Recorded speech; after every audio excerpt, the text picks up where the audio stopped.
Jeremy Maggs, a very warm welcome. Also full details on the big Middle East prisoner swap. Newsnight starts now. A group of senior prison officials in the Western Cape claim they've been passed over for promotion because they're coloured. They're taking the Correctional Services Department to court, saying it's using the wrong numbers to make employment equity-related decisions. Well, government officially abandoned plans to hold the Western Cape equity targets based on national demographics, but an internal document suggests Correctional Services has set a target that would reduce the number of coloured employees to fall in line with the national average. There's requirements of colours everywhere else in the country. So they must stop this over-concentration situation because they are in oversupply where they are. Government spokesperson Jimmy Manyi sparked outrage with his idea that coloured people should leave the Western Cape and look for work elsewhere. It was the storm over his views that prompted government to shelve plans that would have seen national demographics used to measure employment equity in its own departments.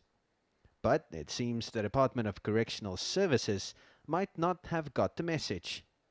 5 senior coloured officials say they were passed over for promotion because the department is using national demographics to measure EE in the Western Cape, a province with a sizable coloured majority.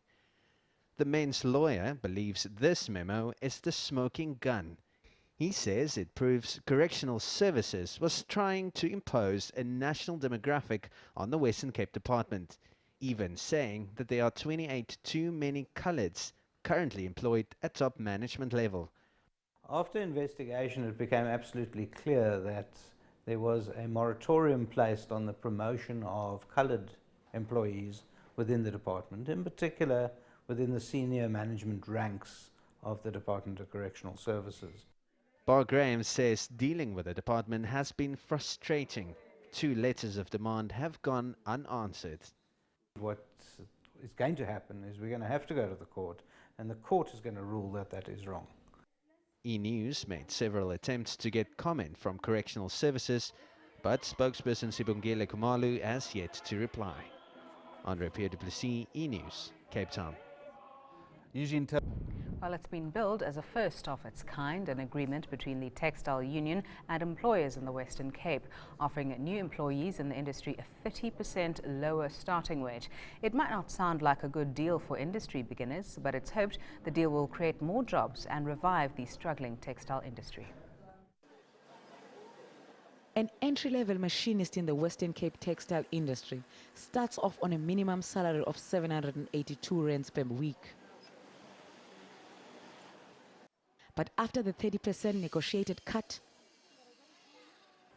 that figure is down to just under 550 rands a week.